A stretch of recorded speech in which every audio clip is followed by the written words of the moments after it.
students! Magandang umaga!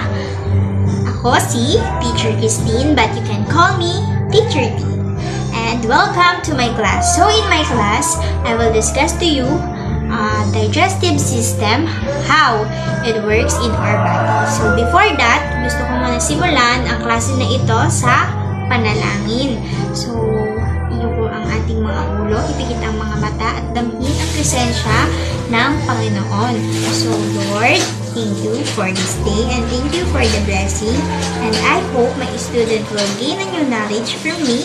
And sana po ay safe sila makauwi sa kanilang mga tahanan. Yun lamang po at maraming salamat. In the name of the Father, and of the Son, and of the Holy Spirit. Amen. Ayan. So, bago natin simulan ang ating discussion, nais ko munang tumayo ang lahat at sumabay sa ating pampasigla o ang ating energizer. So, let's go!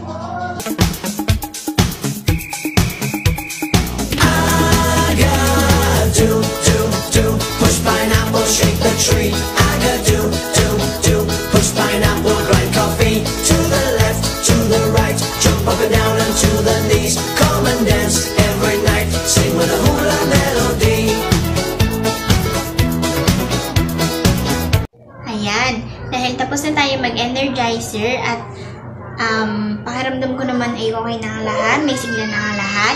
So, ipapaliwanag ko na sa inyo kung ano ba yung digestive system at saan ba siya nagsisimula at kung paano ba siya nagtatrabaho sa ating katawan. So, kids, alam nyo ba kung ano yung nangyayari sa mga pagkain na kinakain natin sa loob ng ating katawan? So, kung hindi pa, nandito si Teacher Tin para ipaliwanag sa inyo kung saan ba siya nagsisimula. So, nagsisimula ang pagdadigest ng ating pagkain sa ating mouth o sa ating bibig. Yes po. Nagsisimula siya sa pamamagitan ng panguya gamit ang ating ngipin. Habang umunguya, may saliva o laway na lumalabas na tumutulong na tunawin ang pagkain dahil ang laway po ay mayroon siyang enzymes na tumutulong nga tunawin yung mga pagkain na nangunguya natin. Pagkatapos naman nating nguyain ang ating pagkain ay dadaan na ito sa pharynx o lalamunan. Yes, para itong daanan na nagtutulak sa ating pagkain papunta sa ating tiyan.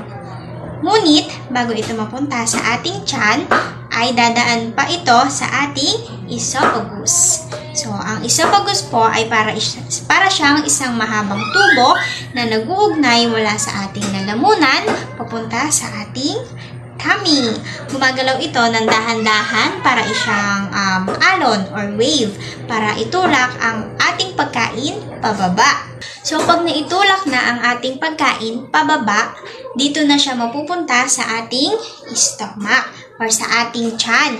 Kapag nakarating na siya sa ating tiyan, dito na ito tinutunaw ng husto dahil sa tiyan natin may tinatawag na stomach juices o acid na tumutunaw sa pagkain.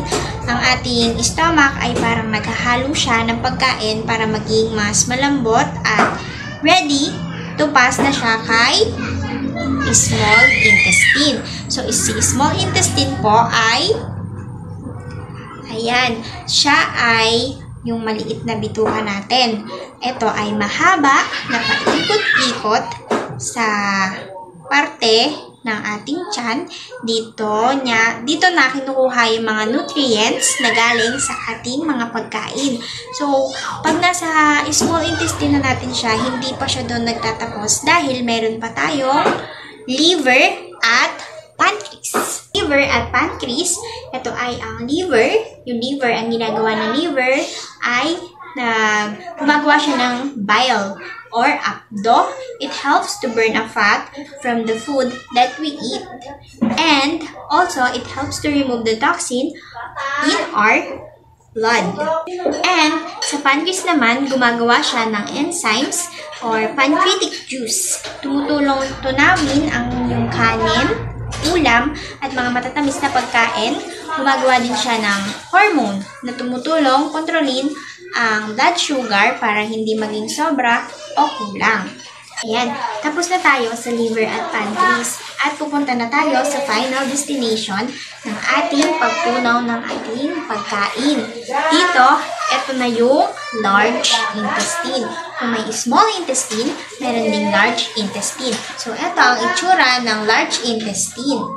Yung large intestine, ang function naman nito sa ating pagdadigest ng pagkain ay ang kinukuha niya na lang ay hindi na nutrients dahil nakuha na yon ni small intestine. So, ang kukuhanin na lang ni large intestine is yung mga tubig. Yun na lang yung sinisipsip niya na siyang nagiging dumi natin or na nagiging poop. So, tinatanggal niya yung mga bacteria na hindi na kailangan ng ating katawan. Nililinis niya yung ating katawan para tayo ay maging malusog. Sa madaling salita, ang digestive system po ay parang isa siyang malaking factory sa ating katawan na nagpuproseso ng pagkain at nangungulekta ng nutrients na kailangan ng ating katawan para tulungan tayo sa pang-araw-araw na gawain upang magawa natin yung mga kailangan nating gawin.